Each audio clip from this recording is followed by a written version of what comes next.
Welcome. We are back, Arm. We are back. It is Sunday, March 29th. It is the first Sunday of the MLB season, which means get those fingers ready. Get those damn fingers ready because it's time for the weekend roundup where Arm Layton and I, Peter Apple, recap every game that was over the past weekend, the first weekend of the MLB season, and it's all brought to you by BetMGM. And if you haven't signed up for BetMGM yet, use bonus code JUSTBASEBALL when signing up, and you will get up to a $1,500 new player offer on your first wager with BetMGM. Here's how it works. Just download the BetMGM app and sign up using bonus code JUSTBASEBALL. Deposit at least $10 and place your first wager on any game. And if that bet loses, you'll receive up to $1,500 in bonus bets. Arm, I feel like I almost messed up the intro. I feel rusty. It's been a while since we've rounded it up. It feels like it's been over a year. And I know it's been less because it's at bookend of each season. I'm excited. I think maybe if you compare it to last year, I'm not just saying it because it's opening weekend. This would have been, I think, in the top 10% of craziest roundups from the weekend before. Like the games wise, we just had so many nuts games, a lot of fun storylines, a lot of fun young players performing. But I just think a lot of these games were crazy. Yeah. So I know that's going to come with the weekend usually, but I feel like this was, if you graded them all out from last year, I think this would have been in the top 10% of craziest weekend roundups that we're going to have. I totally agree. Like it felt like on Saturday that there was like a 4-hour stretch where 6 games were in extra innings. There was a walk-off grand slam. Like it just felt like madness. And normally we're left on opening weekend with a lot of pitchers duels, right? Yeah. The pitchers seem to be ahead of the hitters a little bit. It's colder weather, not as many home runs. Not this weekend. No. There was multiple games that we're going to go over with like 12 hits apiece and 11-9 finals and 6-run comebacks. It was wild, and we're here to break it all down. And I think let's just get straight into it. Let's do it. Why don't you start with your series because you have 5, I have 10, and then I'll end with Guardians Mariners because right now we are live during Sunday Night Baseball. And for everybody listening live here on YouTube, thank you for joining. We will go live every single Sunday around the start time of Sunday Night Baseball. So we'll watch it with you guys and talk about the weekend that was. So it'll be available for your morning commute in on Monday, or if you're listening to us late on Sunday night, that's good as well. So Aram, I got a really dumb question. I'm trying to flip the TV right now. What channel is baseball on tonight? Peacock. That's my problem. Yeah. I'll have the play-by-play up on the right side here then. It's good. I didn't want to watch MLB on the streaming services that I already bought, right? Because ESPN and MLB.com have that bundle. But of course, Sunday Night Baseball is not there. There's a whole other thing I won't delay because we're here for the roundup. I had another debacle. There's a lot of moving parts. I think they need to make it a little bit more clear on especially the local, like how you watch your local teams. But that's for another time. Speaking of the local team, I'll start with the Marlins Rockies series. I am wearing my Just Baseball Rocky shirt, which I do think is actually, it's ironic because I'm all about Rocktober, but I actually do think it's one of the coolest shirts. We have just baseball specific shirts for every team. I think it's one of the coolest things we have in our store. And if you watch the show on YouTube, I wear this shirt way too much. Rocktober has been delayed. It's not canceled. I wouldn't even say postponed. It's just a slight delay because the Marlins did take care of the Rockies. And it's all started on opening day. Sandy Alcantara picked up where he left off in the second half. He was in cruise control. 7 innings of 1 unearned run in 73 pitches. Now, I think we saw it as a theme through a lot of these spring training starts, maybe almost more than ever. A lot of these starters had shorter leashes in terms of just pitch count. A lot of these guys were pulled at around 70-ish pitches. Sandy was very much on track for a complete game. Again, 73 pitches through those 7 innings. Super efficient, really nasty, looked really sharp. That's all the Marlins really needed because a couple runs, one coming on an Owen Casey RBI. Javier Sanoja also played in an RBI in the second inning, and that was pretty much cruise control. Then the Marlins bullpen held up, and it was cool to see Pete Fairbanks pick up that first save. And I think Marlins fans are happy to see they've got a lockdown closer that they can lean on this year because in game 2, they would rely on him again. But this one was a little bit more back and forth. TJ Rumfield hit his first big league homer, and Ezekiel Tovar drilled a 2-run shot, but that was the only damage against Yuri Perez, who also went 7 innings. The Marlins climbed back into it. Liam Hicks blasted a 2-run homer, and then Owen Casey drove in the go-ahead RBI single in the 8th. Pete Fairbanks locked it down again with a save, his second as a Marlin. Then you go into Sunday, and this was a game that the Rockies were actually in control for the majority of, because Jordan Beck ripped a bases-clearing double in the top of the first. But that was it. You thought that might be enough, though. They were up. You had 3 runs on that knock, but the Marlins chipped away. Otto Lopez had an RBI double, and then eventually they were able to set the stage for Owen Casey to walk it off with a 2-run homer off of Victor Vodnik. Casey, the rookie, acquired in the Edward Cabrera trade by the Marlins, had RBIs in all 3 games. He had an extra base hit in all 3 games. And mind you, he came off the bench in this 3rd game, and he delivered that game winner on Saturday and on Sunday, the walk-off variety on Sunday. Of course, our own Jack McMullen crushing the call. The obvious storyline is Owen Casey just dialed in from the jump here and what he's been doing for them. The other is that it's a little bit of the same, I think, from what we saw from the Marlins last year, which is it's going to be a lot of close games, and they're going to grind it out, but they're never going to be fully out of it. And I thought it was just a really, really, really impressive series by Owen Casey. So this is what you get on the Just Baseball show. We are starting the first weekend roundup with Rockies versus Marlins, and we aren't just going over it. We have genuine takeaways, and I have a few. You already mentioned Owen Casey, right? He's hitting 500.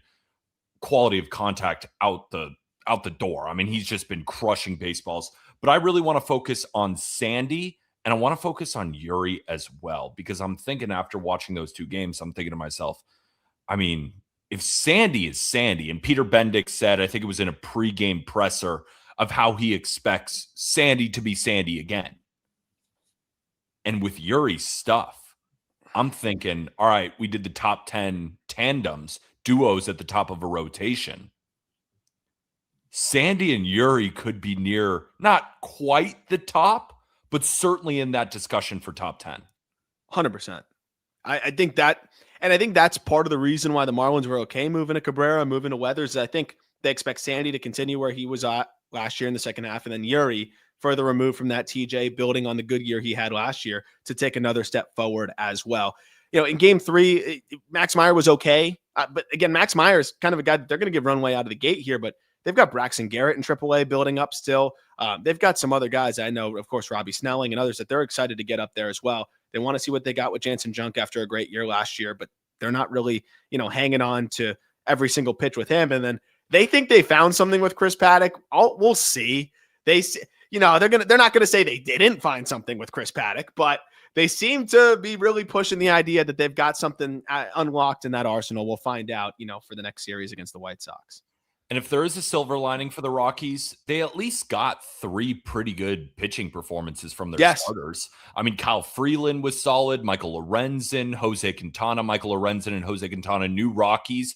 At least they don't have to watch German Marquez and Antonio Senzatella just give up home runs like it's a parade, right? And Senzatella came out of the bullpen throwing fuzz. Okay. So maybe I will say they're actually using their brains on the pitching side, and I think it's going to be better pitching wise. And that was a takeaway for me too, just seeing the way some of these guys were throwing. And then the last thing on the Rocky side, TJ Rumfield, he was incredible in spring training, and, acquired from the Yankees there in kind of a trade that no one was really going to pay that much attention to. And he picks up a big home run there again, and had some really good at-bats in the series. So that could be another guy, a nice little pickup by the Rockies now that they're actually making trades.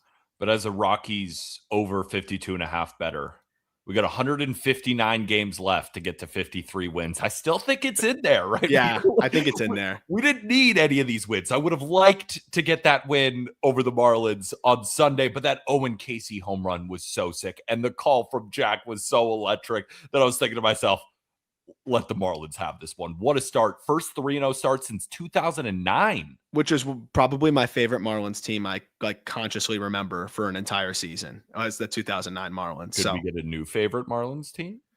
It'll take I mean, I think it would take Hanley Ramirez and Dan Ugla and all those guys being back on the field for me to actually have rooting interest in them again. But maybe Otto is the new.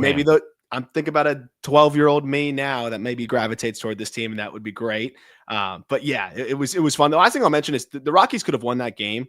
There was a line drive off the bat of Javier Sanoja for the final out of the game that Jake McCarthy just whiffed. And then Casey hits the home run right after. So tough one there. Marlins capitalize. We move on to Nationals versus Cubs.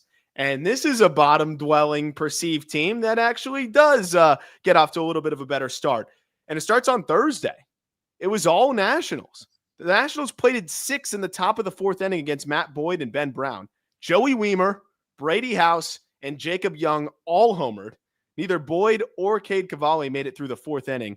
And Joey Wiemer, this guy's been amazing. 3 for 3 with a nuke. 10-4 Nationals. Get to Saturday. That has kind of flipped the script the other way. It was all Cubs. Cubs put up 4 spots in the 2nd and the 6th. There were homers from Miguel Amaya and Ian Happ sprinkled in there. James Wood hit a backside homer off of Cade Horton, but Horton was great otherwise. 6 1/3 innings of 2-run ball. Miles Michaelis allowed 6 runs in 5 innings. You might need to get used to that. We'll see. But he's there to maybe eat some innings. 10-2 Cubs. Sunday, the rubber match. Nationals claw back. 3 spot in the top of the 1st against Shota Imanaga on a laser beam homer from Weemdog. 3-run shot. Then Keibert Ruiz also homered for Washington, but Jake Irvin also was solid. 5 innings of 2-run ball. 3 runs for the Cubs came on 3 solo homers. 2 were via the Alex Bregman variety. Another from Ian Happ, but that was not enough. 6-3 Nationals. They take the series. At Wrigley. A little embarrassing. Yeah. I mean, you're at home, Wrigley, opening day. You get boat raced by the Nationals. And then in game 2, gotta win that one. Cade Horton gives them a solid performance. And against Miles Michaelis, I mean, you got to win that game 99 times out of 100. And they did. But then in the rubber match, you pull up short. And Shota Imanaga, right, when the wind is blowing out, when he continues to have this home run problem, it's just, can the Cubs rely on him to be a really solid number 3? That is my opening question. And I don't think it's an overreaction, because we saw it down the stretch of last season and it really hurt the Cubs. And then they brought him back on this 1-year deal. And you're kind of thinking to yourself, all right, at least he's going to have the velocity early. Like, can he right those wrongs from the previous year? Can we kind of forget about that bad second half stretch? And then against the Nationals, it immediately shows up. Now, I know there was wind blowing out, but the thing is, he is a pitcher for the Chicago Cubs. At times, there will be wind blowing out. Yeah. And still, at other stadiums where the wind isn't a factor, I still think the home runs are going to be a big problem for Shota. And luckily, the Cubs have a pretty deep rotation. I'm not worried about Matthew Boyd, right? I think that was just a bad start, right? I think it would be an overreaction of me to be like, I'm worried about Matthew Boyd. One start. Shota, this is now a continuation. Yeah. So that would be my only worry for the Cubs. And I think it's fair to laugh a little bit losing to the Nationals at home on opening weekend. They might be pesky. Joey Wiemer, man. Wiemer, he's reached base all 8 times. He's hitting 1,000 arm. Is it too early to start MVP talks? You could have fooled me going into this week what team Joey Wiemer's on, by the way. So I wouldn't have been able to keep up. I had no idea at this point where he was. That guy's bounced around a ton. He's a freak athlete. When he's hot, he's hot. The other thing I wanted to mention, though, is Shota was missing bats, but the problem is, as you mentioned, like, he's got to limit traffic because you know that home run's going to come, right? And I think about how the Cubs lost this game, right, was the fact that their home runs were with nobody on. Shota, if he gives up a lot of homers, that's okay. It's got to be with no traffic, because you see it worked in the Nationals' favor in this game. Unfortunately, the big swing was a 3-run shot, and that was the big damage there. This offense, though, like, overall, I think it's going to be a problem. The Cubs, they're going to just wear teams out offensively. And I think they'll get going here. And you started to see a little bit of it. Ian Happ looks great, which is a good start as well. But this Nats team might just be a little bit pesky, playing with nothing to lose. And I think that's always fun. The Wiemer thing is always funny to me. So I'm glad he's off to a nice start. And the one thing I'll say about the Cubs is, like, Justin Steele, like, when they get him back, that's really going to add such a nice layer, because it's a guy that's going to be able to just kind of pitch in any environment. I just think to myself, you bringing that up, who's the odd man out of that rotation? Because Edward Cabrera is on deck, and then they still have Jameson Tyone, solid arms. You don't really want to take out anyone, right? You're not taking out Horton, obviously, and you're not taking out Boyd. Is it Shota when Steele comes back? Long man Shota, which he might throw harder, maybe in a piggyback role. Who knows? So I don't hate it. And then it's always great to have that depth as you just maneuver through a season. So it is a really interesting question once that time comes around. Also, real quick before we continue, it was nice to see Nico Hoerner getting extended. Oh yeah. 6 years, $141 million. I think with deferrals, it comes out to about $130 million. When I saw that contract come across the ticker, I was like, thank you. The man deserves to get paid. He's a walking 4 to 5 win player, incredible defender, great base runner, is one of the, I've said this before, one of the better baseball players in baseball. And obviously, like Shohei Ohtani, these guys are more talented and they're better at baseball. But in terms of playing the genuine game of baseball, there are not many better than Nico Hoerner. It was so nice to see him get paid. A lot of good vibes other than just the series not going perfectly, but locking up two key guys there in PCA and Hoerner. And great job by the Cubs to do that, right as the season starts. Because once it gets underway, ship kind of sails. And the only reason I was making fun of the Cubs is because it's opening weekend and it's the Nationals. But at the end of the day, the reason I'm poking fun is because I know it does not matter. And it's just one of those weekend series. If this happened in the middle of July, nobody would have noticed. Yeah, and we get, here's another sweep, by the way, too. And I still don't think this team's sounding the alarms either, but it's going to be interesting to see. The Athletics just run into the Blue Jays, and the Blue Jays just continue to be the Blue Jays, and especially late in ball games. Friday, pitcher's duel. Severino went 5 innings of 2-run ball for the Athletics, but Kevin Gausman went 6 innings of 1-hit ball with 11 strikeouts. The only hit allowed was a solo shot off the bat of Shea Langeliers, who's drilled 2 solo homers for the only A's runs. That guy's been dialed to start the season. More on him in a moment. The second one was off of Jeff Hoffman to tie it in the top of the 9th, but Andres Jimenez walks it off with a ground ball single in the bottom of the 9th, and Toronto was able to win it 3-2.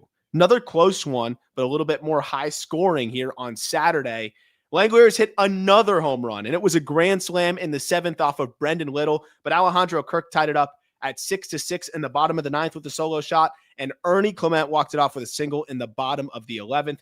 Dylan Cease was disgusting. He punched out 12 and allowed just 1 run in 5 1/3. He's throwing harder than ever as well. The fastball was like up 1.5 ticks from where we saw it last year. If that's signs of things to come, the Blue Jays are, going to be that team to beat in the American League. They already should be, given what they did last year. On Sunday was a little bit more lopsided, and it was a lot more calm of a ball game for the Blue Jays. Springer, with his first leadoff homer of the year, got things started. Jesus Sanchez hit his first Blue Jays homer, and Kazuma Okamoto hit his first big league homer. Luis Morales got hit hard, but Eric Lauer punched out 9 and 5 1/3. Max Muncy, the other one, homered for the A's, and Jeff Hoffman got his first save of the year. 5-2 Toronto. They sweep that series from the A's. Not a bad series from the A's. You got to win one of those 2 close ones. The problem with this team is going to be a little bit Diamondbacks-esque. Is going to be, can they hold down leads, or can they stay in games when it's getting late and it gets handed off to the bullpens? In this instance, the answer was no. And you can't really expect also to even win a game in Toronto if key guys like Jacob Wilson and Nick Kurtz are not hitting, right? So if the bullpen is not locking it down, some of your key bats in the lineup are not, and you're not getting the best starting pitching performances, the Blue Jays are just too damn good.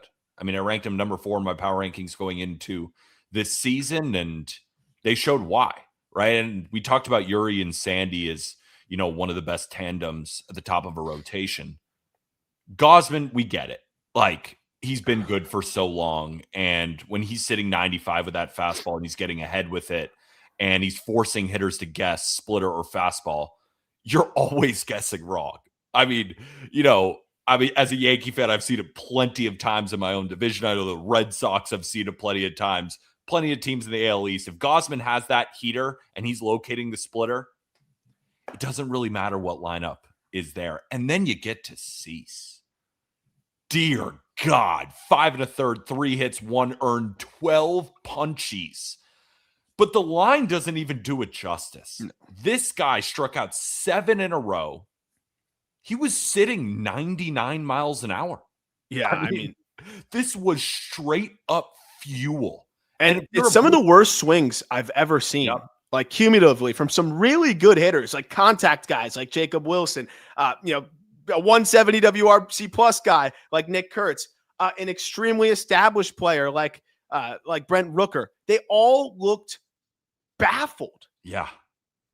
Baffled. And then you combine those two, and, Jeff Hoffman, of course, had a little bit of a blunder. But again, it's good for, a post on social media where Jeff Hoffman, struggled in his last outing in 2026 or 2025, and then carried it over. He'll be fine. It's still Jeff Hoffman. Really like this bullpen too, this back end trio of Varland and Rogers and Hoffman. I mean, it's just a really good Blue Jays team. The only thing I'll add is talk about dating back from 2025 leading into 2026. Kevin Gausman had that little blip where he was still good, just not as elite as we had seen him. We saw elite Kevin Gausman down the stretch last year and in the playoffs. His final 12 starts of the year in the regular season and in the postseason, or 12 appearances, I should say. He pitched to a 2.70 ERA, 24% K rate, 6% walk rate, and 70 innings. Opponents hit 197 against him. And he carries that in to this dominant outing this year. It seems like Gausman's found something in his mid-30s here to get back to where he was in his early 30s, and that's another huge wrinkle for this Blue Jays team. One more quick thing. Andres Gimenez. Yeah.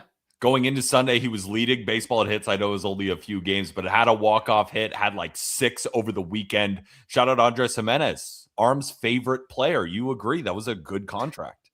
It might be now. I think Who knows? It might be in the least sexy way possible. I might just be wrong. I mean, he plays every day, plays great defense, and he's a fine hitter. Like, it ends up being, and especially see the fine sometimes. Now. Yeah. Hey, MLB leader at hits. Respect him. On that team, though, it kind of fits perfectly. It does. It really does.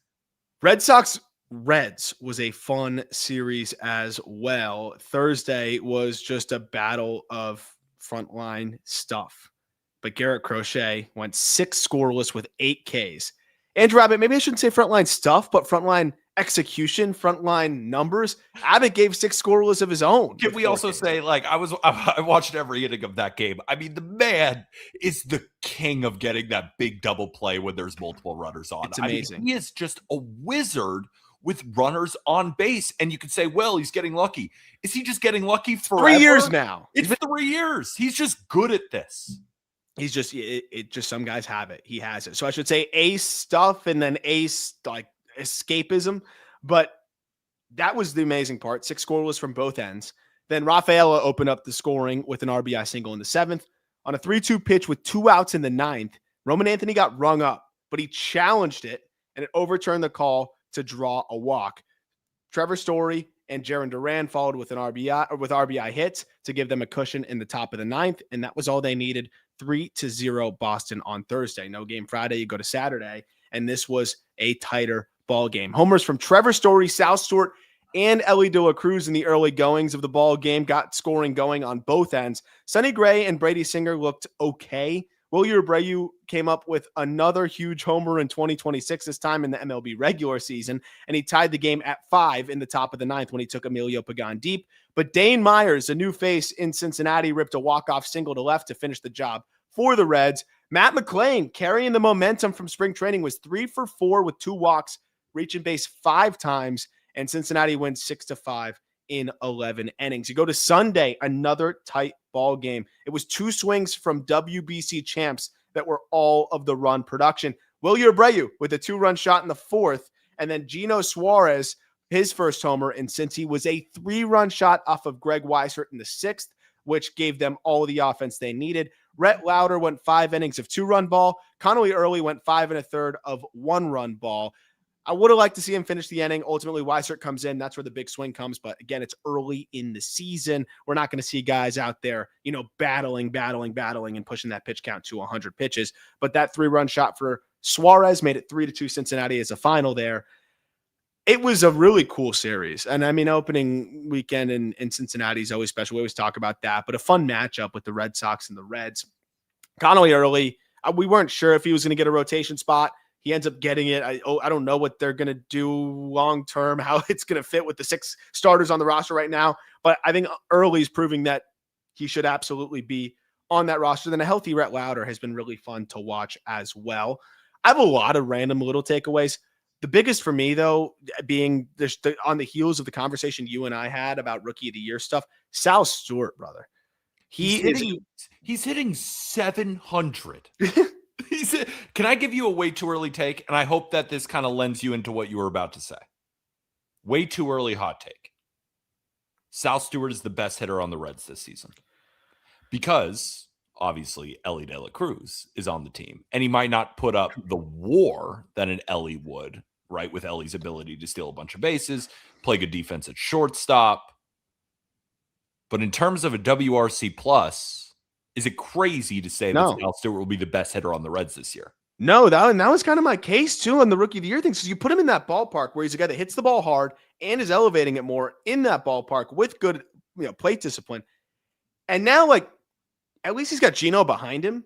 He's got Elly in front of him. He's in a really nice spot to have some insulation. And if McLean's getting on base at a higher clip, there's either guys for him to drive in and there's nowhere to put him, or both. You have a guy that hit 50 home runs nearly last year right behind him in that ballpark, who you don't want to also load the bases up or put, traffic on for. So I'm with you. I think he might be the most well-rounded hitter in this lineup, and maybe the most productive by WRC plus by the end of the season. And he's off to a great head start in that department. Real quick, one of my favorite little quirks in baseball is when an opposing booth, like the guys announcing the game, go to a stadium and see a team that they don't often see, right? Red Sox versus Reds. The Red Sox booth, they rarely ever see the Reds players. And they're talking about it after Sal Stewart hits that first home run. And they didn't know much about Sal Stewart. Their job is to cover the Red Sox. They're not in the depths of Reds prospects. So it's perfectly reasonable. And they're saying, this guy was hitting scary BP. He was like, this guy was hitting loud baseballs. And I'm like, yeah, whenever you watch this guy hit, the video jumps off the page because the quality of contact is absurd, and he hits the ball to all fields. Just a really well-rounded bat. Yep, 100%. And then on the Red Sox side, Wilyer Abreu just staying hot. I think the WBC is going to be great for him because he's just coming into it. He's a dog in a rhythm now. And he's probably, his heart rate is, you usually have the opening weekend butterflies, whatever. This is probably a walk in the park after the leverage he was playing. And so you saw that just continues to mash. And, I think, look, it's a tough pitching matchup, for this Red Sox offense. And I think you got to give credit to, these Reds arms. And I think it's huge to see a healthy Rhett Lauder doing what he did, in that outing, especially with Hunter Green out. It's a guy that you need. And he looks like he can hold it down, in that rotation for them as long as he can stay healthy.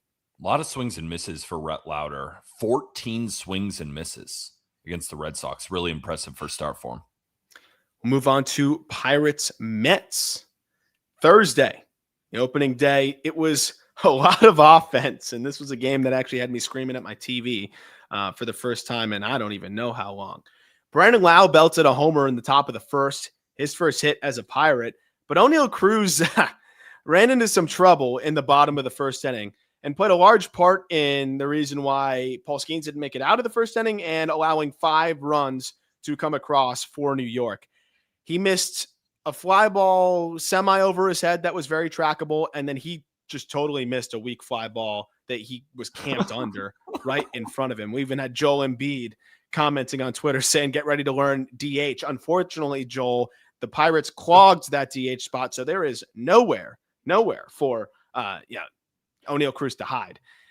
It wasn't just Oneil Cruz, though. I mean, some other things could have went better, and also you got to give the Mets offense some credit. They just kept pouncing, including Carson Benge's first big league homer and a Francisco Alvarez no doubt laser. Brandon Lau did hit another home run, and the Pirates would hang in there a little bit. Also, Ryan O'Hearn hit his first, but they just couldn't climb back into it fully. 11-7 Mets. Was awesome to see the kid go deep. You've been hearing a lot about Carson Benge on this show by now. I am sure of it.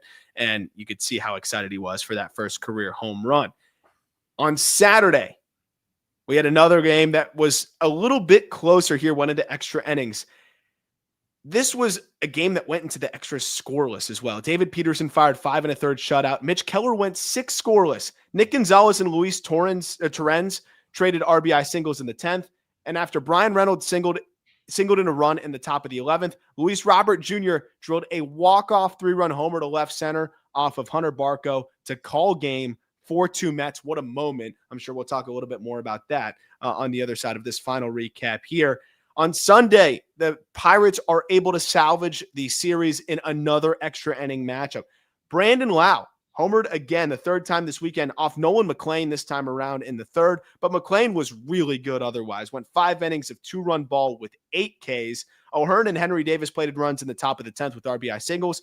Juan Soto brought a run home with a double and a close play at the plate that was overturned, but Jose Urquidy, he shut it down to give the Pirates pen 5 2/3 innings without giving up an earned run.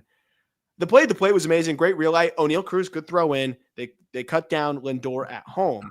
And the Pirates just being able to hold it down and win 4-3 in 10 innings. And again, Jose Urquidy getting the save. This Pirates bullpen is not bad. They've got some intriguing arms, but back-to-back extra inning games and a Thursday game where you had to pull your starter really early, they were left to Jose Urquidy in a safe situation, and it kind of worked out. Not, I think, by Urquidy's own volition, but just by circumstance. I did type in our Discord, and I said famous last words, Jose Urquidy is warming in the bullpen. And he comes in with a couple of runs, and it took some defensive efforts from the Pirates. It's funny, they start the weekend off with Oneil Cruz blaming the sun for missing 2 fly balls, and then they got a win based off on an Oneil Cruz relay. I think it was to Triolo, right, who was playing short and then threw home. Shout out Henry Davis. Good defense back there this weekend. In a nice series. And to your point about the Pirates bullpen, they have some good arms, right? Mason Montgomery, he threw a 99-mile-an-hour fastball to Juan Soto that made him fall down. Yeah. I mean, it was 99 with 19 inches of induced vertical break. The fastball took off. Justin Lawrence has this great sweeper. Of course, Dennis Santana has been a really solid reliever for a few years now. It gets thin, but it's still a fine bullpen that can shut the door in spots. My biggest takeaway from this series is Luis Robert. And we could talk about the walk-off home run. It was awesome. But I was more impressed with a 10-pitch AB where he wasn't fishing at sliders. I think it was early on in that game, or maybe it was the first game. Luis Robert was putting together consistently great ABs. The swing looked really good. And I know White Sox fans, like we were talking in our Discord, like they were saying, oh, well, just wait. It's early. I'm not going to overreact. I haven't seen a 10-pitch AB not swinging at sliders in his entire White Sox career. That's all I'll say. Yeah, and I mean, and if he's just, again, we've talked about it, if he's a 110 WRC plus with his defense and center in this lineup, that's all they really need. And he can be better than way that. better. And that was his big moment. And he talked about, enjoying playing in front of these bigger crowds, all these different things. And, I do think it's going to be revitalizing for him. The one other note I have, Bo Bichette got booed a little bit at the end of the series there by Mets fans. So funny. Just welcome to New York, buddy. I think you knew what you were signing up for. Bichette was 1 for 7 with like 5 Ks or something like that. Maybe it's worse over. Than that. It's over. A bad signing, I think. Nah, it's just the way it is. They'll love you. They'll cheer you like crazy. But if you don't have a great first series, they're going to boo you a little bit. And that's exactly what happened. I got to be honest. I live in Chicago. That made me miss New York because it's so stupid. It's so good. Mets fans even know it's stupid when they're doing it. Yankee fans know it's stupid when they're doing it. Podcast P just put up that Mason Montgomery fastball. Look at that. Yeah. I mean, jumped out of his hand. It's all about execution for him. Carmen Mlodzinski struck out 8 Mets as well. Like they're going to throw. And if Mitch Keller is throwing like this too, I know it's first half Keller thing, but they've got a lot of good irons in the fire. The biggest question with this Pirates team is going to be the defense. We saw that rear its head in the first game, but it kind of settled in the next 2. And as long as they're scoring more runs, I think that in aggregate, it'll still be more valuable. So that's all I got on my series. And I think nice for the Pirates to be able to salvage that one and head into the next one with a little bit of momentum. And good for Bo Bichette. He already has a nickname from Frank the Tank, Bo Bichette. I expect better from Frank. I think that's kind of low-hanging fruit. That's easy. You know? That's easy. That's easy. Bichette's going to have a bad 2-week stretch, and then maybe Frank can think of something better. But again, Peyton just said that tied the longest at bat of Luis Roberts' career. There's no way. I guessed. I was like, I've never seen a 10-pitch AB in a White Sox uniform. Was I right? I mean, in his entire career. Remember, he's been with the Mets for 45 minutes. That's insane that he's only had like one or two other 10-pitch at-bats in his whole career. I mean, there you go. More disciplined, bought in, focused. Maybe it's different. And a big season from Luis Robert would be huge for the New York Mets. Podcast P. Before we get to the remaining 10 series, can I get a quick whoosh?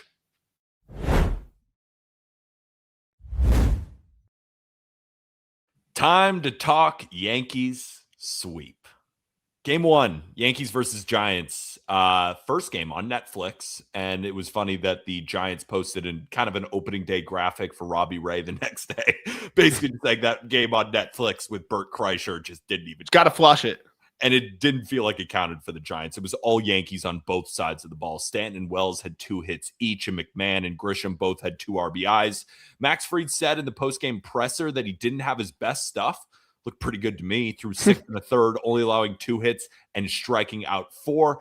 Got to give the Yankees credit. Jumped all over Logan Webb, attacking early in counts. He gave up 6 earned runs in 5 innings on 9 hits. We moved to game 2. Yankees win, low-scoring game. Cam Schlittler picked up where Fried left off, tossing 5 1/3, allowing just 1 hit without a walk and striking out 8. Aaron Judge proved he's not a fraud after going 0 for 5 with 4 strikeouts the game before, launching his first home run of the season, and Stanton did the same. That is the 60th time that both guys have homered in the same game, and the Yankees improved to 53-7 when they do. Robbie Ray was solid, though. 5 1/3, 5 hits, 2 earned, 4 Ks. But Giants didn't score.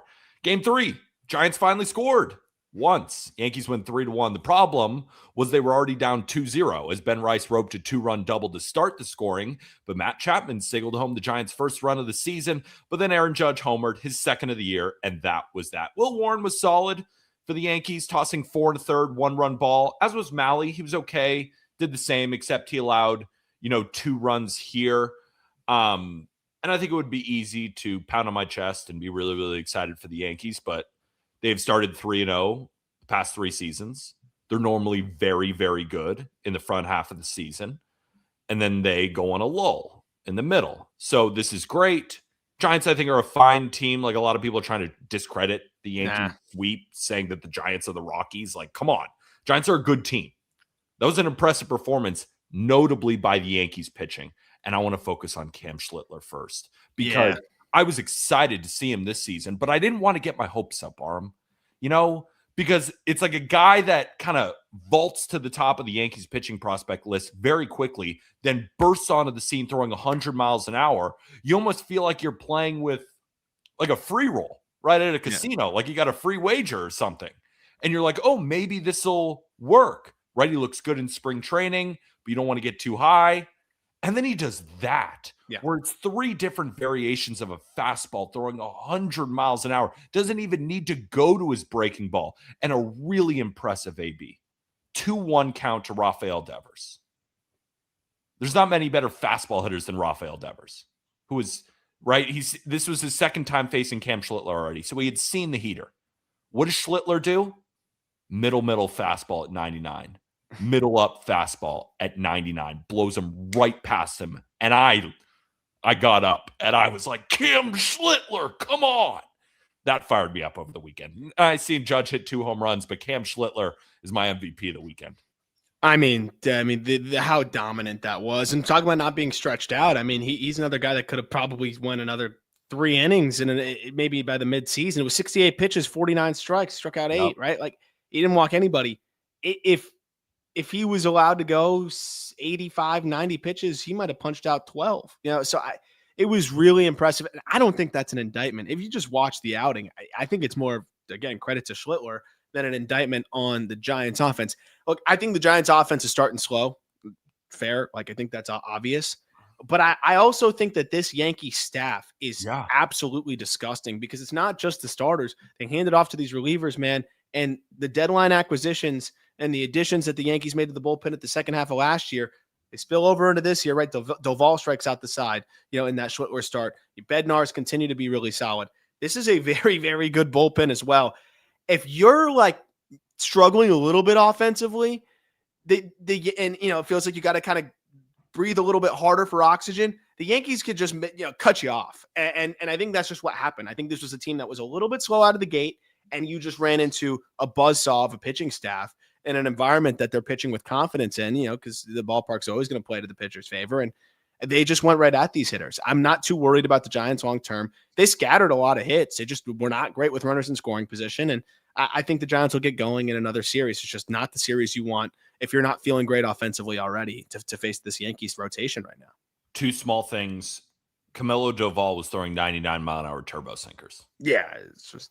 And he is so important for the Yankees bullpen because on paper, it looks a little bit weaker than in years past, right? You lose Luke Weaver, you lose Devin Williams, and it's kind of up to these deadline acquisitions that Cashman made last trade deadline, getting Jake Bird, getting Camilo Doval. And Doval was good, but not quite as good as we know he can be. And to see him coming out throwing those types of pitches, whoa. And then on the Giants side, can we talk about Luis Ariza's defense? You see him at second base? You see him at first base? I think he's the league leader in defensive runs saved right now. Dude, if he's a neutral defender, yeah, it's going to change a lot of perception around him. And, I think people act like this guy's 34 years old. I know. He's 28. Why can't he get better defensively? And maybe he did. He also twisted his ankle 14 times in 2 months with the Marlins. There was one time where they were doing a closer intro and the lights went off right as he was going down the steps in the dugout. And it was right after he had twisted his ankle and he twisted it again. So there's probably been some residual effects and injuries and stuff like that too. Why can't this guy be okay? But also the cumulative numbers. Giants offense, the first series of the year, 13 of 91, 3 extra base hits, no home runs. That's a 204 OBP, 176 slug, 380 OPS. Not great. They should absolutely be a negative. It's a negative effect on them, but I also think you got to give a lot of credit to that Yankee staff. Yeah, I'm claiming that 143 batting average against over the weekend as a Yankees stat. All right, let's move over to series number 2, Angels versus Astros. Fun series, 4-game set. Game 1, Angels win 3-0. The scoring didn't start until the 7th inning as both Hunter Brown and Jose Soriano were shutting down their opponents early. But Soriano would ultimately have the last laugh, going 6 innings of 2-hit baseball with 7 punchies. In the 7th, Mike Trout launched his first homer of the year. And then in the 8th, Oswald Peraza blooped in a run, and then Nolan Shanwell homered in the 9th for the exclamation point. Did you see that Jordan hit a ball so high? Yes. It was tracking for a homer, and then it hit the roof and ended up being foul. Use common sense. Sense. I know there's rules. Just have the umpires convene and say, what would that ball have done? If you're unsure, if you're not unequivocally sure it's a home run, okay, call it a foul ball. Anybody with 2 eyes, actually, no, you don't need 2 eyes. Anybody with 1 eye could have seen that was gone. Not only gone, that was so gone, it's crazy. And that ends up getting ruled a foul ball. I don't love that rule. I would have preferred they doubled the amount of runs that would have scored. If you hit the roof on a homer, you get a 2x rather than it being foul. Yeah. It's not like he hit it over the infield. He hit it it was 10 feet from the wall where he hit the roof. The dome stadiums are too small for Jordan. Think about that for a second. All right, let's move to game 2. Angels win 6-2. Angels wasted no time scoring in this one, highlighted by a Josh Lowe 3-run homer, and Mike Trout looks rejuvenated as he went yard again in the 5th. And everybody, and I mean everybody, is racing to BetMGM to go place their Mike Trout 40-1 tickets. Do you have one? Because I know I got a group chat full of friends, and they all got one. Jordan would not go quietly for Houston, though, as he launched his first homer of the year, low enough not to hit the roof. He got rewarded for hitting a softer home run. Yeah. Zach Neto, though, got the last laugh in this game, hitting his first homer of the year in the 9th to give the Angels their first 2-0 start since 2007. Moved to game 3, though. The Astros got their revenge, but the Angels jumped on Christian Javier early, led by home runs from Oswald Peraza and Jorge Soler, and it was 6-0 Angels going into the bottom of the 5th.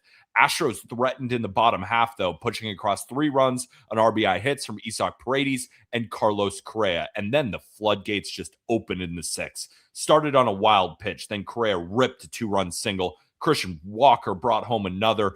Then Yainer Diaz. Then Jake Myers stamped the game for Houston with a 2-run double and 8-run inning. Nolan Shanwell homered again, but it wasn't enough. Moved to game 4. Another great game. Astros win 9-7, and it looked like it was all Astros early. Tatsuya Imai made his debut, struck out 4 in the first 2 innings.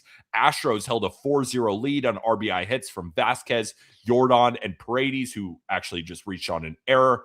But then Amaya unraveled in the 3rd as Soler made him pay with a bases-clearing double to shorten the lead to 4-3, and then Joe Adell brought home the tying run on a single, and Amaya's day was over. Neto would give the Angels back in front with a 2-run shot in the 4th, but that lead was short-lived as Walker would double home 2 to tie it, and then in the 8th, Paredes and Altuve both doubled home a combined 3 runs. Split series.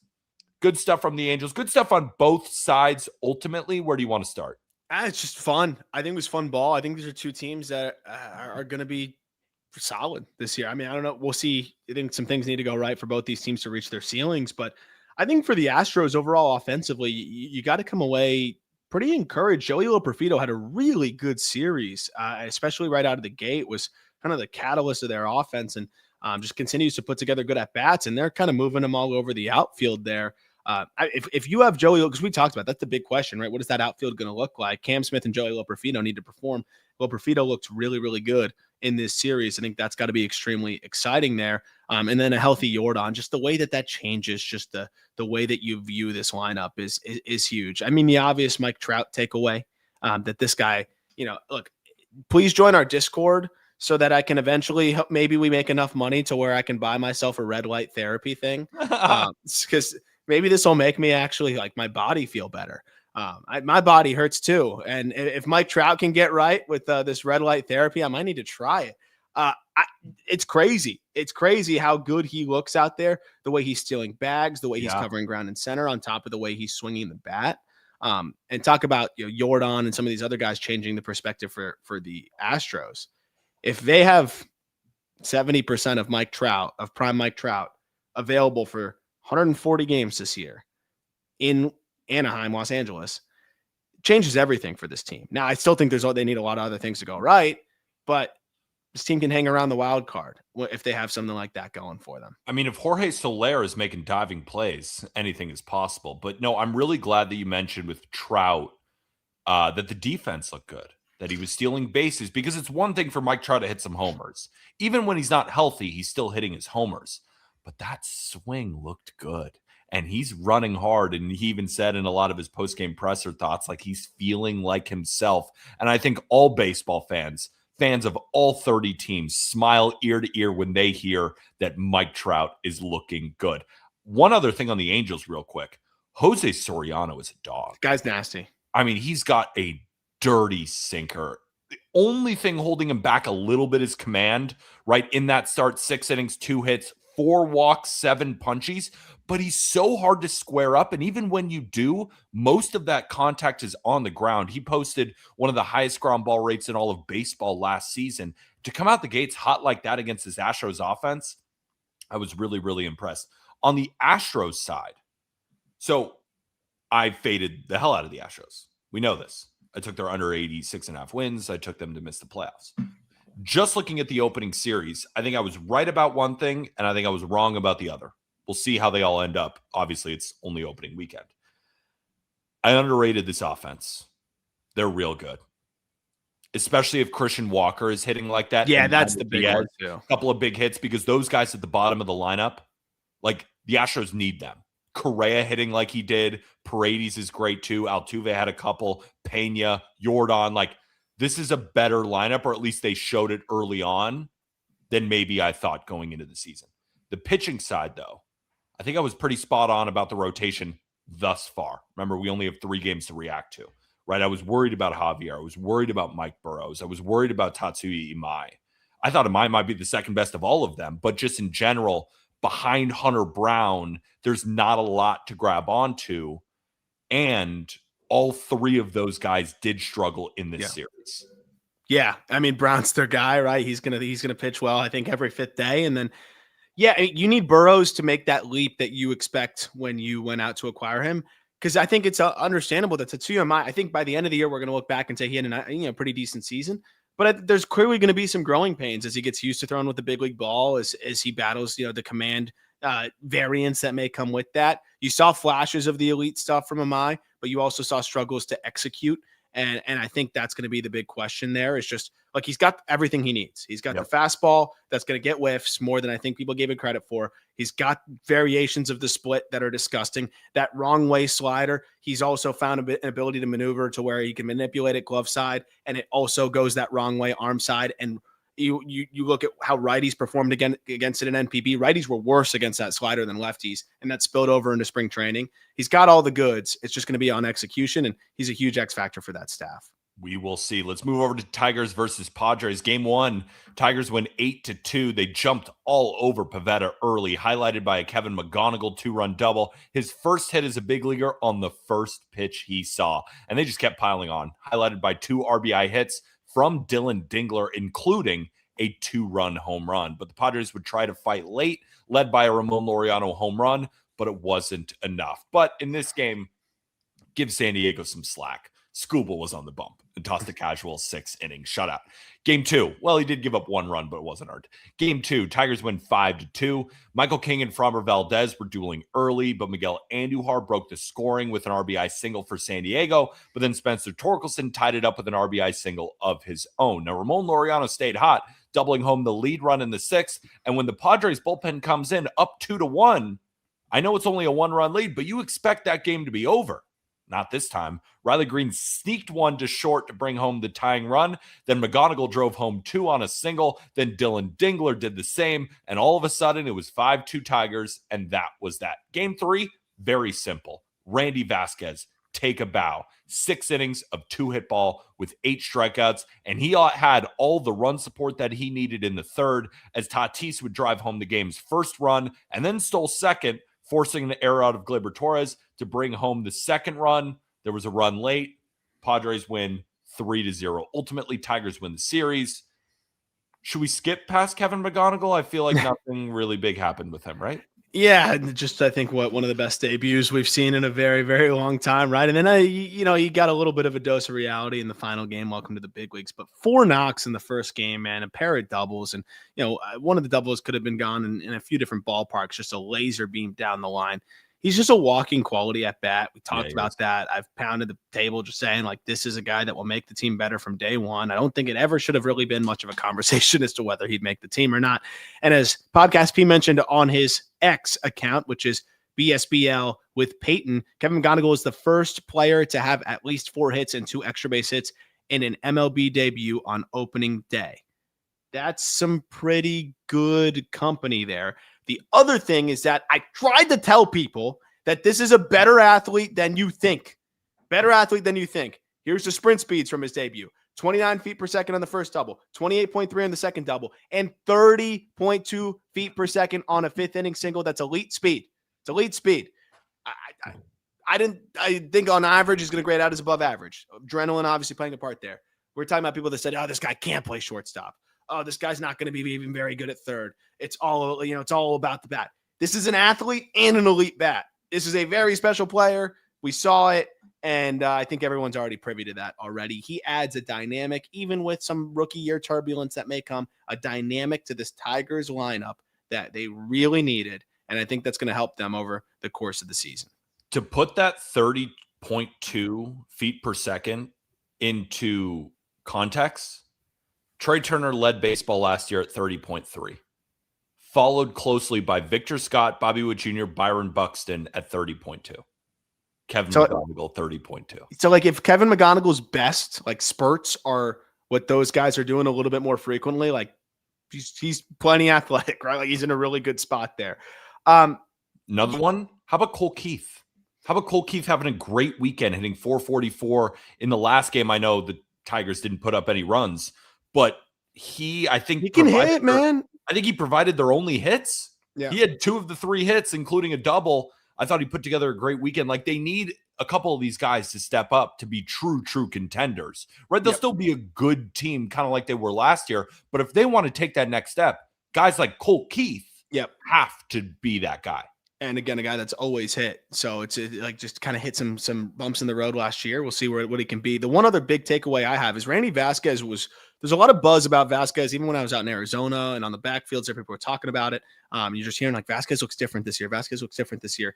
And then you see in this first start, he validates it, man. He looks different this year. And Niebla, working with Ruben Niebla, having just another offseason to work. Maybe there's something here. If Randy Vasquez is even just a certified 4 in this rotation, I know he was just a get outs guy and out pitch peripherals last year, but if he is just a solid 4 that you can count on for 160 innings this year, that changes a lot, I think, when you look at this team. But he looked like a 3. He looked better than that in that outing. He had multiple pitches in 97. He hit 98 miles an hour. Yeah. Randy Vasquez, 98 miles an hour. Here we go. All right.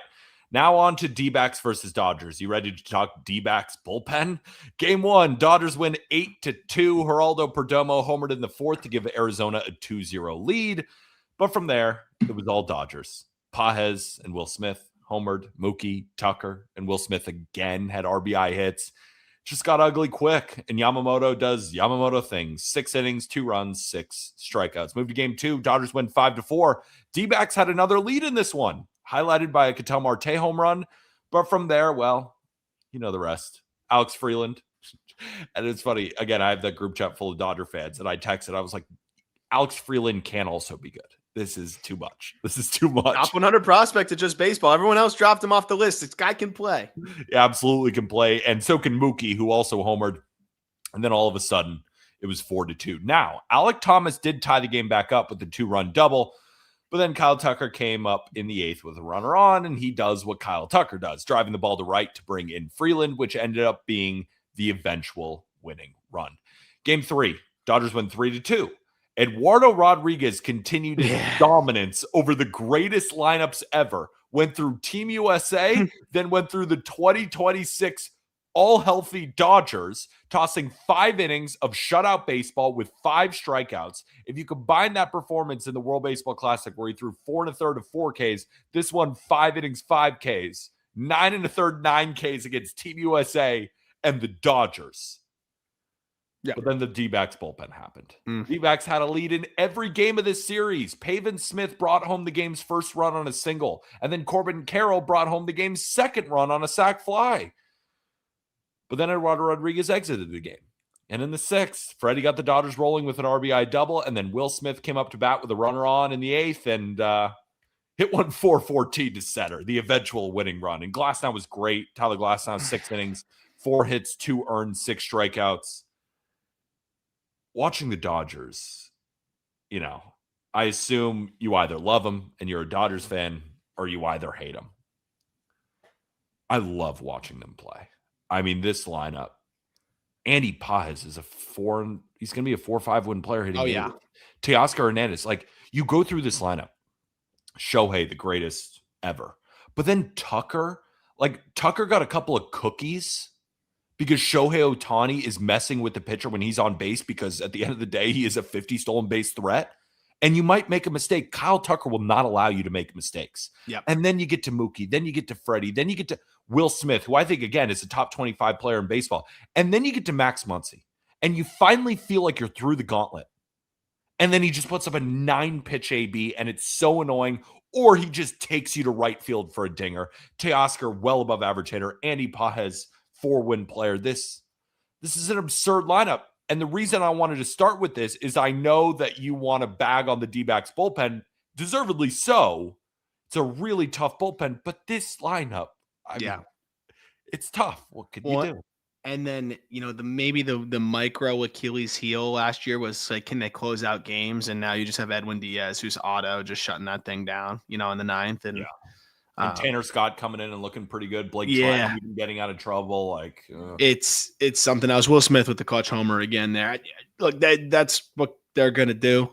They're going to be really tough all year long. And this is going to be, on paper, it's an even better team than it was last year. So, this is going to be, it's going to be tough for anybody playing the Dodgers. The thing is they're not it's baseball, and they're not completely insurmountable in a series unless you shoot yourself in the foot consistently. And like there were some big swings, and I think the Diamondbacks did a pretty good job offensively in certain spots against some really good arms, put together some decent at bats. Geraldo Perdomo with the big homer, that guy just continues to rise to the occasion. Also, him hugging or just giving a kind of a little one arm hug and greeting the umpire that absolutely hosed him. And I'm sure the umpire probably said I missed that one, but instead of just holding a grudge on it, like, hey, I make mistakes in the box, you can make a mistake there too, and burying that hatchet was pretty cool. And I also just think shows you like it's a reason why the D-backs they locked up Perdomo before he progressed into superstardom, because he is at 25 when they extended him, or really 24-ish. He's ahead of his years. He's a leader of all leaders. He's the leader on that team, on a team with like Ketel Marte. Remember all the bullshit around Ketel Marte? He was the one saying, lay off Ketel. Exactly. He's one of us, blah, blah, blah. Even Corbin Carroll, he's not the same type of leader, it seems like. Geraldo Perdomo is the heart and soul of that team, and he's blossoming into the player that he is. I have a question for you. Will Klein is the blank best reliever on the Diamondbacks if he was on the Diamondbacks.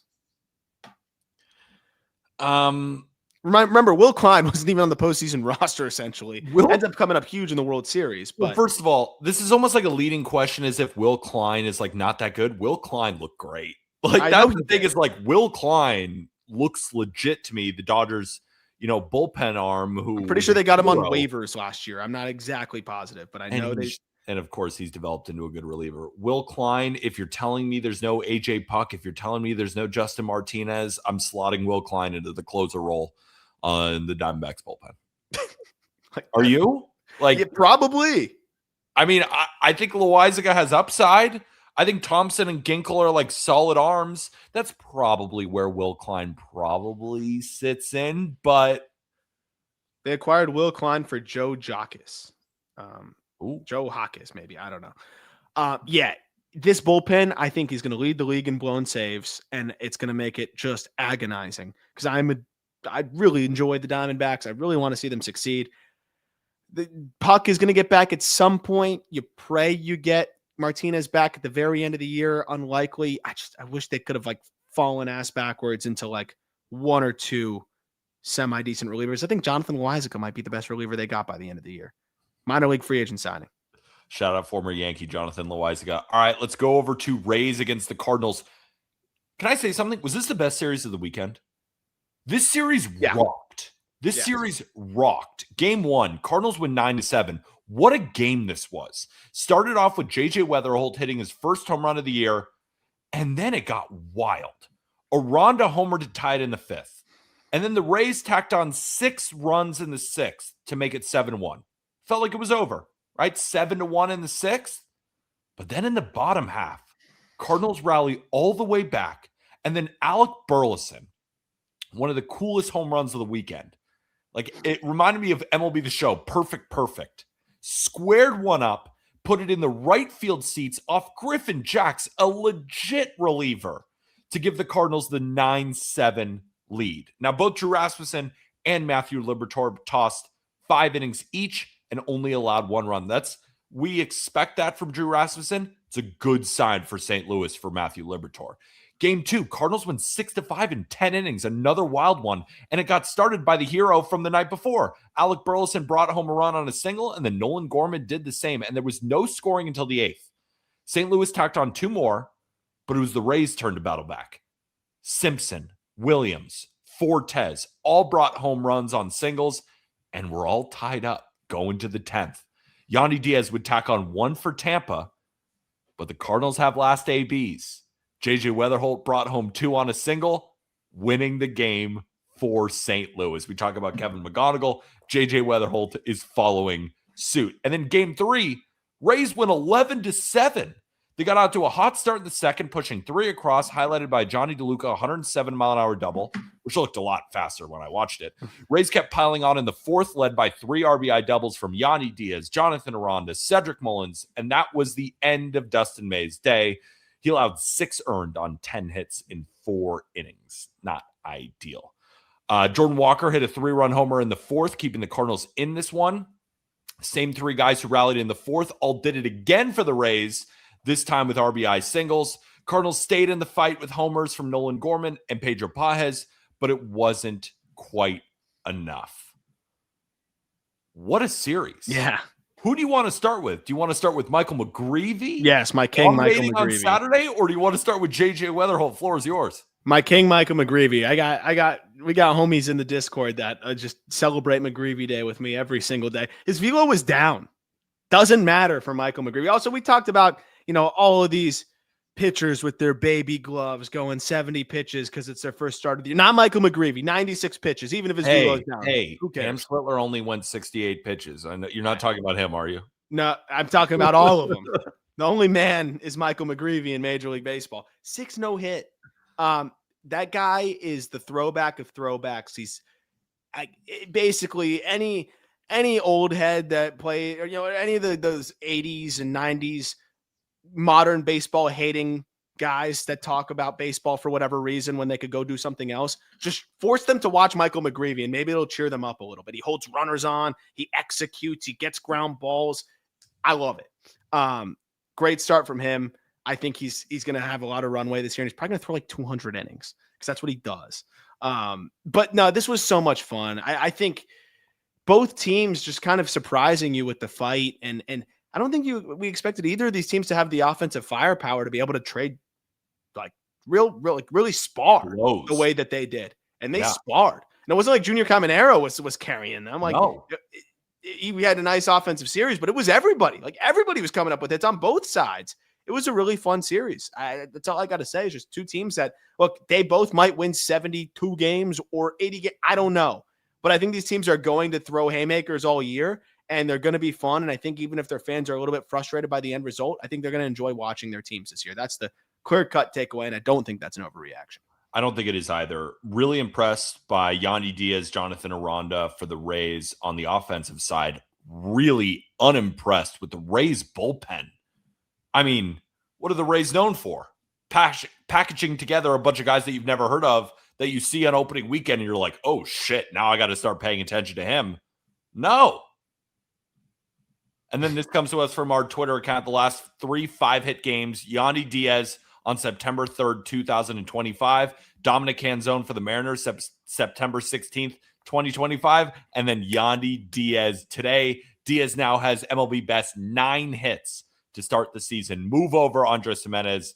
Yandy Diaz is your MLB hit leader. All right, that does it. Just JJ Wetherholt is a hit machine. I don't care. Walking quality at bat. He is the next, like, even if he's not a superstar, the way Matt Carpenter just grabbed that fan base, and I think he can obviously be more consistently good and better than Matt Carpenter, except maybe that one season, which was absolutely insane. JJ Wetherholt is that next kind of face of the franchise type of piece for them. The home run he hit to dead central, that was like 2 balls off away that he leaves the yard 425. If he's got that in his bag, he's got everything else. Walk-off hit, as you mentioned, just the at-bats. He is going to be a stalwart for that team. He's going to be a guy that we'll be hearing extension talks about, I think, pretty quickly because you're just so guaranteed to have a good hitter for a long time, the way he can maneuver the barrel. I don't really even know what the scouting report will be on him. Even if you say like, oh, he doesn't handle hard stuff in as well. His approach is elite. He maneuvers the barrel. He's going to spoil. He's going to be able to hit. This guy's going to be a good player for a really, really, really long time. And the Cardinals should be very excited. I still don't know how he fell to them in the draft. It's baffling. And they should be thanking the heavens for a long time about that. I still remember that story. We were sitting there in our Airbnb and we bet JJ Wetherholt to go number 1 overall, plus 250, closes minus 250, and the Guardians go with Travis Bazzana. Now, I've heard some rumblings that Bazzana's kind of looking really good for the He's Guardians. Looking good. Minors, looking so good. It's not a race. Every development's not a race, not linear. I still think I'd rather have JJ Wetherholt. I think 30 GMs probably would, maybe 29 with 1 in denial. All right, we got 5 series left, but Podcast P, can I get a quick whoosh?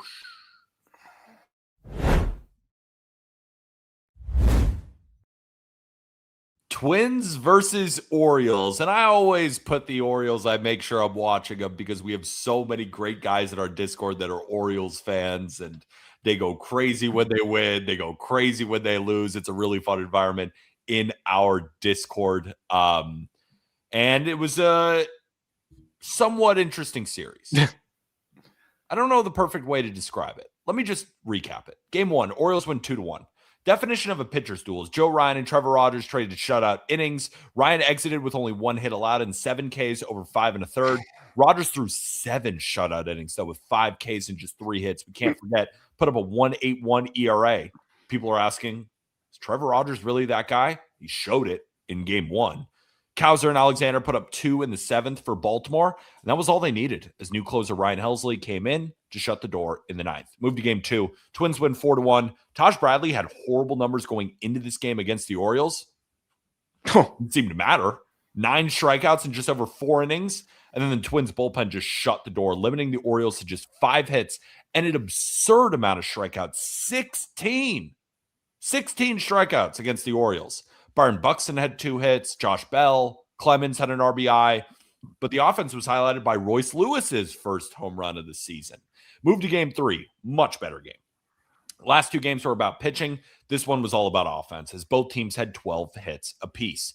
Twins got it going early, getting out to a 4-0 lead, highlighted by a 3-run double from Tristan Gray. Tyler O'Neill got the Orioles on the board in the 4th, launching a 3-run homer. And then in the 6th, Dylan Beaver roped a 2-run double to give Baltimore the lead. Royce Lewis, again, homers in the 7th to tie it, but it didn't last as Pete Alonso brought home the leading run in the 7th on an RBI single. Adley added an RBI double, and then Kobe Mayo singled home the Orioles' 8th run. I just want to read that sentence again, because if I'm an Orioles fan, that sentence is awesome. Pete Alonso RBI hit, Adley RBI double, Kobe Mayo RBI double. Yeah. Now, Shane Baz, they did just extend 5 years, $68 million, and he struggled in his first outing, but I'm sure he's very happy with the win.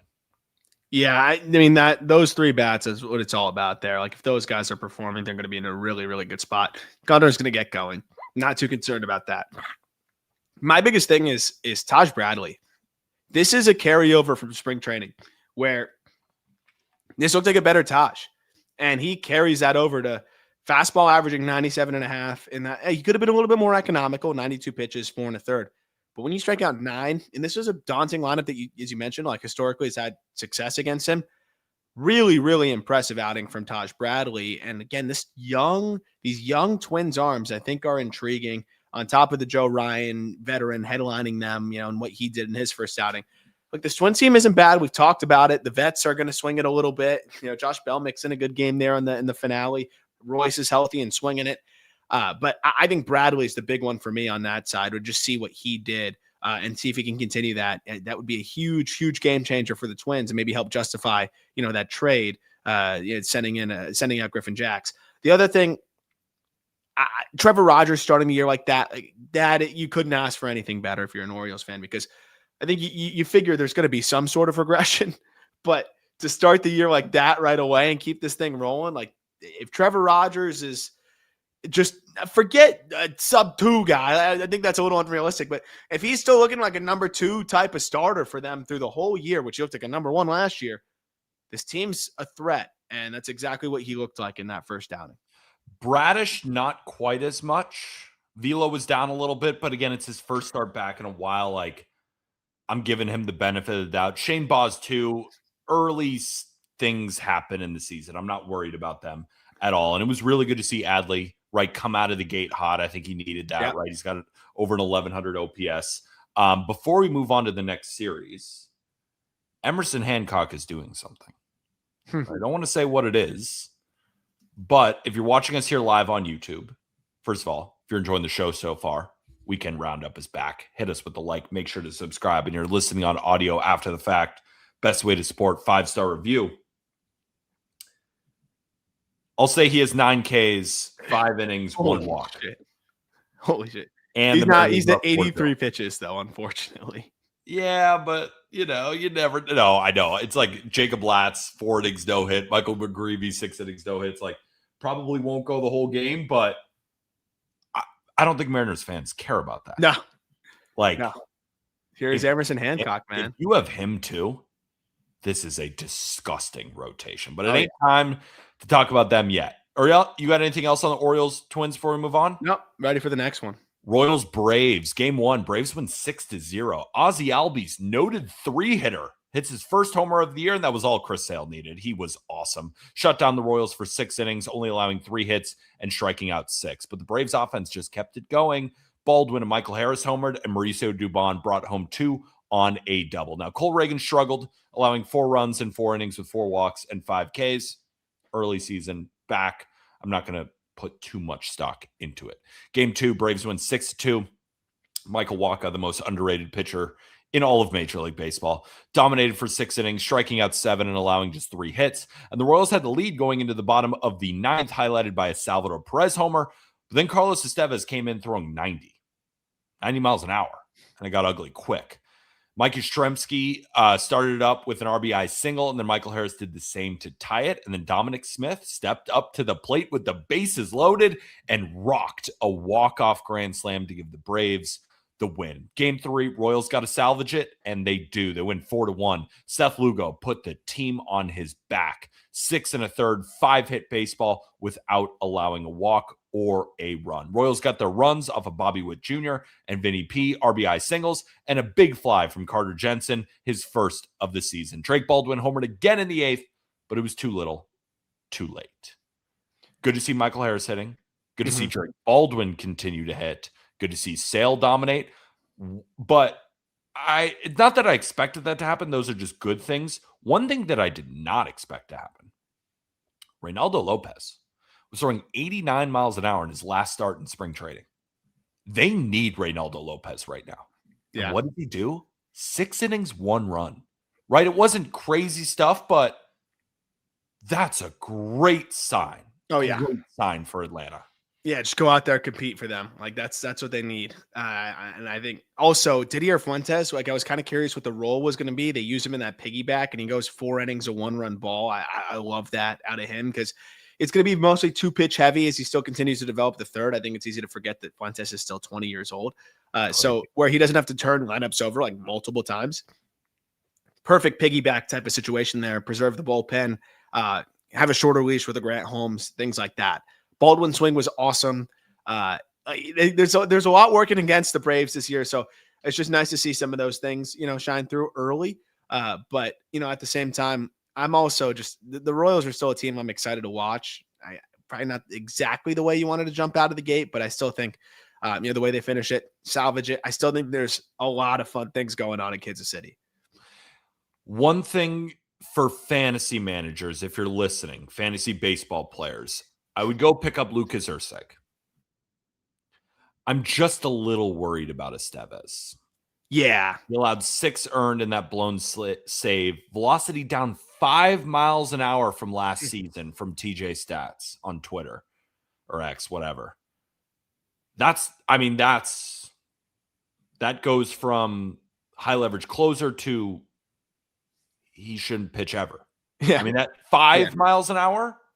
It's there for 2, 3 even. I don't know how that happens like over 1 year there, and you hope he's just dealing with something and gets right. I think he took a comebacker off the foot too, so maybe he gives him a little bit of time to get right.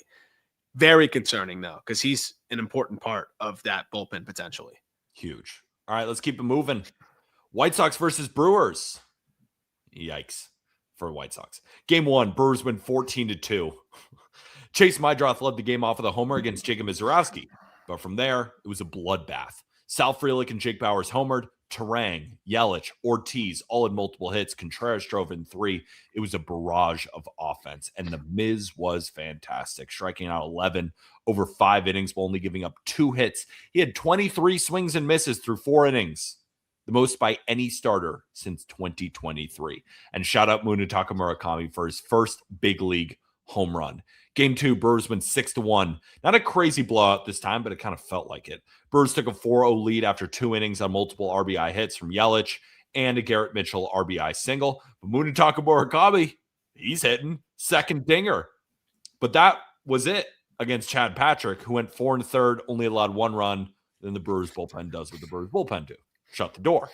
Game 3, little different, same outcome. Brewers win 9-7. Wild first inning. Colson Montgomery hit a grand slam in the first inning, and then Gary Sanchez hit a 2-run homer in the bottom half. And this ball was like 5 balls up in the zone. He cranked it, and we were off and running.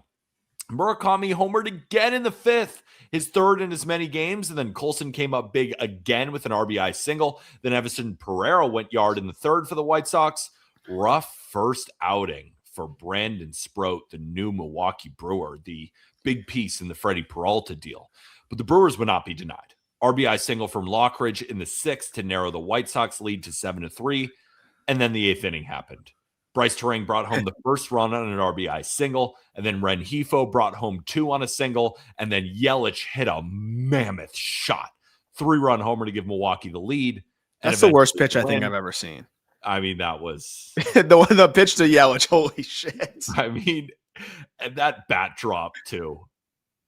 Oh, yeah, that was cool. Look at that badass look for all those watching us here live on YouTube. I mean, what an opening series. For the Brewers. I love Podcast Pete just playing this over and over again. Splitter. It was a splitter above the middle of the zone, which is an even better spot for it to be. That's just upper third splitter. Yelich is going to deposit that one. And he did his job. So we can talk about Munetaka Murakami. I think it was Podcast P. I think he said it in our Just Baseball group chat where he said he's got too much juice to fail. He might just hit too many homers where there will be whiff concerns.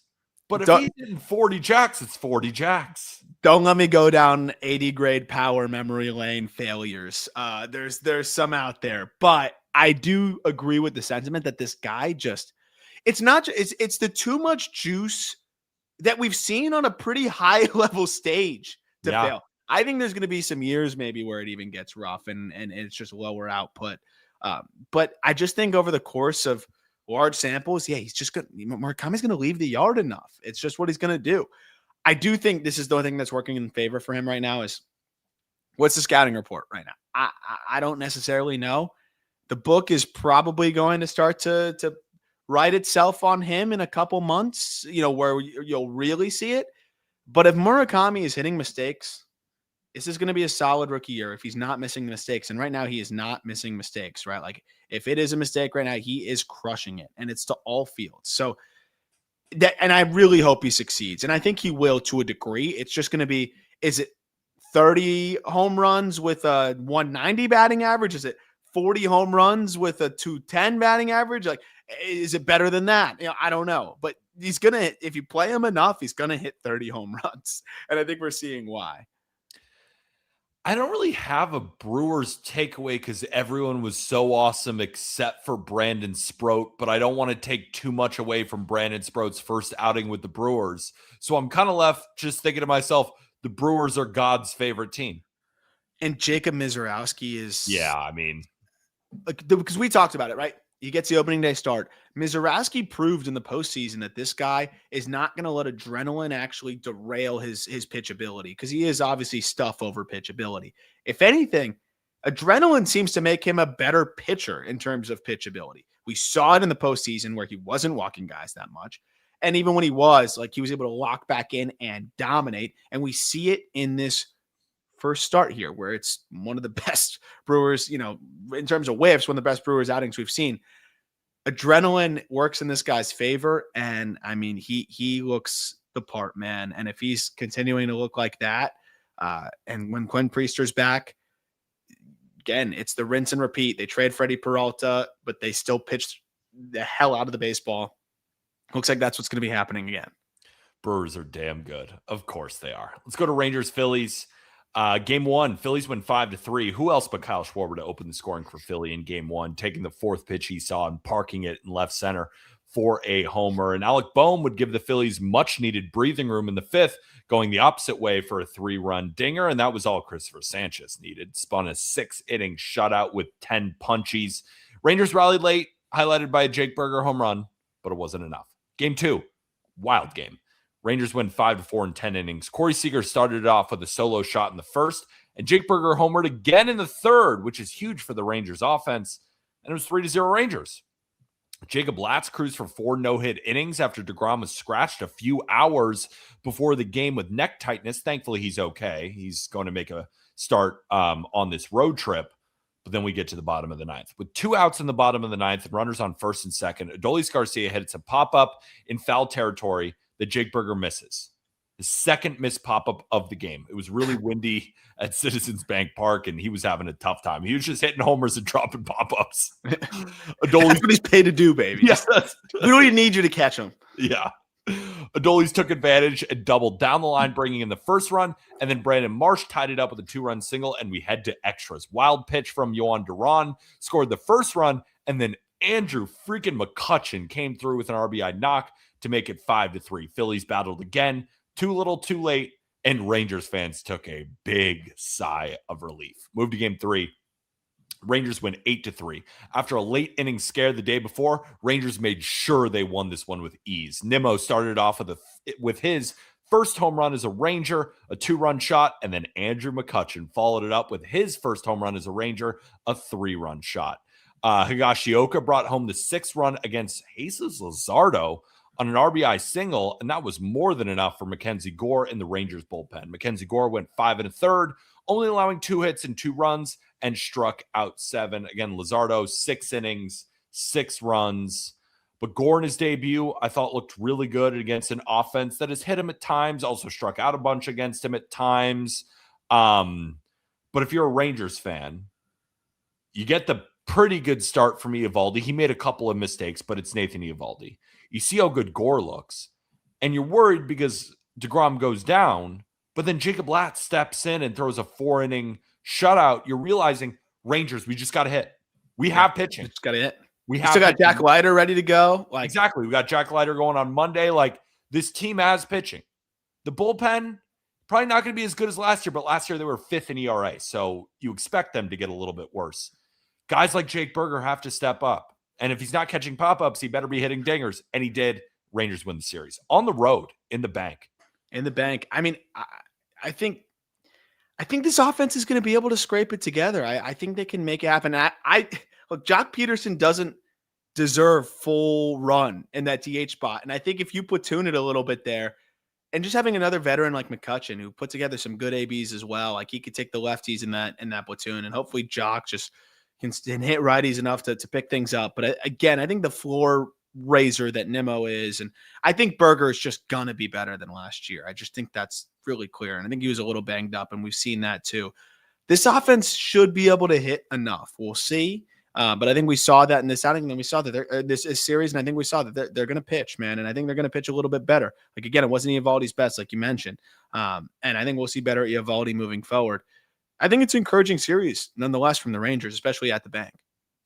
Yeah, and if you're the Phillies, and if you're a Phillies fan, you can't expect to win series when Trey Turner, Kyle Schwarber, and Bryce Harper are all hitting around the 150 mark. I mean, Bryce Harper, I think, had, 1 hit, and then Alec Boehm, he had a nice homer, but he's hitting 200. Adolis, 091. Edmundo Sosa doesn't have a hit yet.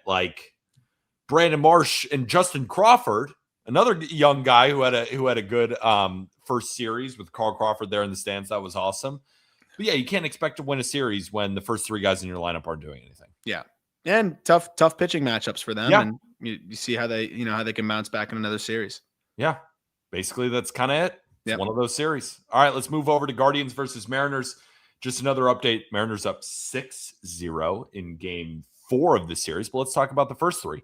Game 1, Guardians win 6-4. It's Chase DeLauter's world, and we're just living in it. Parked one in right center for his first homer of his career, but new Mariner Brendan Donovan would not be overshadowed, answering right back with a homer of his own in the bottom of the first. T-Mobile did not look like a pitcher's park, as both teams, everyone was hitting homers, especially Seattle. Dominic Canzone launched 2 of them. Luke Raley hit a homer, but DeLauter would again have the last laugh, homering for the second time in the 9th. Both Bybee and Gilbert didn't look like they had their best stuff, but they both battled for 5 innings with 3 runs allowed. That's what aces do. Right at the top. Didn't feel like they were at their best, but they still give you a chance to win the ball game, but the Guardians win game 1. Now in game 2, Mariners win 5-1. DeLauter would homer again to start the game, but that was that. Mariners steamrolled from there. Cole Young and Luke Raley homered again, and Kirby made one mistake all day to DeLauter. He threw 6 innings of 2-hit ball, 1 run, 6 punchies. Game 3, Guardians win 6-5. Seattle got out to a 2-0 lead After 4 innings, highlighted by an RBI double from Victor Robles, Cleveland would tie it up in the 6th on RBI hits from Jose Ramirez and Kyle Manzardo, and then take the lead in the 7th on a Stephen Kwan RBI single. But in the bottom of the 9th, Julio Rodriguez ripped a single to center to score Cole Young, and we were headed for extras. Kwan manufactured the first run in the 10th on a bunt, and then who else but Chase DeLauter homered in the 10th of Andres Munoz, becoming the first player in MLB history to have 5 hits and 4 home runs in his first 3 games. 8 of his 13 balls he hit have been 95 or higher in terms of miles an hour. Luke Raley would also homer again, his 3rd in as many games in the 10th, but they just fell short. Great start from Brian Wu, though. 6 innings, 4 hits, 2 earned, 9 Ks, and just 1 walk. My question to you, Arm, is will he spin 25 straight 6-inning performances again? Probably not. Might be tough. I'm not doubting him. Yeah. I mean, this series honestly just didn't go the way that more runs at all. Yeah. And it still hasn't. It's good back and forth. I got to start with Chase DeLauter. Like DeLauter, I talked about, I think the layer that he brings to this lineup. And here he is bringing it. And he's not doing this against, random middle relief arms. He's doing this against dogs. Yes. Dogs. In the best pitchers park in baseball, T-Mobile, against Gilbert, Kirby, and Munoz. Yep. 3 of his 4 home runs. This is a game changer for the Guardians lineup. We've been trying to tell you that. And it's exactly what DeLauter has done to start the year. Now, the book, they're going to start pitching him away. But I think his approach is so good. Good luck. We saw one of the swings left on left. He shoots it the other way. He's still going to be able to make it work. Munoz tried to go away, and he parked it. Yeah. It's keep this man healthy. He's had issues with both his feet. He's had sports hernia surgery. He's had, I think it was sports hernia, maybe something similar. He hamate. Keep this guy healthy, and Guardians offense looks a lot different. I think we saw this in the series, even if it, wasn't all Guardians, obviously. I think the good chance the Mariners hold on here, but still, I think we saw a different Guardians offense, and he's a big part of that, DeLauter. And on the Mariners side, it's obviously early, but I remember when we were doing our rookie draft, you said Colt Emerson could come up, even if shortstop is not open with JP Crawford, and it might be a Luke Raley or a Dominic Canzone struggling a little bit offensively. Yeah, those guys are they're the 2 best hitters on the Mariners, and Cal Raleigh couldn't hit water if he fell off a boat. Yeah. And Crawford's hurt, and they're just rolling with Leo Rivas, which I get. Rivas has just been great so far in his big league opportunities. He'll find a way up one way or another, but yeah, right now, those outfielders are mashing to start the year. And at the end of the day, that's a great sign for Mariners fans if Canzone and Raley are swinging it the way that they are capable of. I just was skeptical that they could do over a large sample, and we'll see. Speaking about Cal Raleigh, if I'm a Mariners fan, I'm actually happy that he's starting the season on this 0-77 streak. Last season, his first 3 games, he went 0 for 10. What did he do? Oh, wow. He hit 60 jacks. So I'm thinking to myself, I'd prefer if he was bad early to the first 3 games. Now, for the next time, I love podcast. He just played more DeLauter. Up a ball off the plate away from Munoz that DeLauter hits the other way. His swing is the worst swing in baseball and the best swing in baseball in one swing. You wouldn't teach it to anybody because it's so hard to replicate and execute consistently. He can maneuver his body like few players can and few athletes can, especially that are 6'4". So he's this plate coverage, and he has this adjustability, and he has this hand-eye. And I put together a scatter plot of contact rates, EVs, and launch angle for top prospects. And DeLauter was in his own territory, just off to the side. That was for our folks in the Discord that were looking at it. It's a big reason why I've been so high on him. The blend of hit, power, and maneuverability and approach. He's going to be good. It's just all about the health. And Guardians fans deserve a player like this instead of another switch hitting, slap hitting middle infielder. Give me a guy with a little bit more excitement. And here we go. You're not a Daniel Schneemann guy? I'm okay on Schneemann. What about Gabriel Arias? I've had enough Gabriel Arias. At least he's not a slap hitter.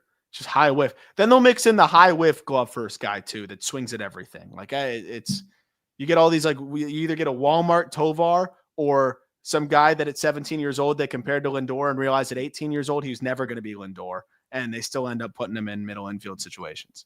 And we're joking about the lineup, but at the end of the day, Guardians go in and take 2 of 4. I mean, it's 6-0 Unless right barring now. a monumental comeback, yeah. Exactly. I mean, the Mariners are at home in T-Mobile. It's tough to beat them there. And the Guardians went and took 2 of 3. And then there's a stinker on Sunday Night Baseball, but it's on Peacock, so who even cares anyway if I'm a Guardians fan? All right, folks, that'll do it for this episode of the Just Baseball Show. That was our first roundup of the year. Apologies for the rusty intro. Yeah. We got a lot of these going forward. Again, just another reminder, if you're still listening at this point, that means you're a true Just Baseball Show listener. So let me give you the schedule. So every Sunday at around when Sunday Night Baseball starts, we'll record this episode. We don't record the episode on Monday because that basically is the Monday episode. Then Tuesday, Wednesday, Thursday, and Friday, you will get normal episodes every week, 5 days a week here on the Just Baseball Show. We hope that you make the Just Baseball Show your podcast this baseball season. And the best way to support the show for absolutely free, if you're watching us here live on YouTube, make sure to subscribe, hit the like button. If you're listening on audio, 5-star review would be very, very appreciated. And if you want to join our Discord community, we're up over 1,100 members. We were at like 940 with a week to go to opening day, and a bunch of you guys have joined. It has been so much fun. The 3-day free trial link is still live. We're going to keep it live until April 1st. So if you want to join, again, 3 days free. 3 days free. Come check it out. If you like it, stay a while. If you don't, just cancel. You can find that link in the episode description. And of course, if you want to go get your Just Baseball merch, get your Rocktober shirts or a Just Baseball hat. Thank you, Podcast P, for the brilliant producing per usual. For Arm Layton, I'm Peter Apple. Hopefully you had a great weekend of baseball. I know we did. And with that, thank you, everybody.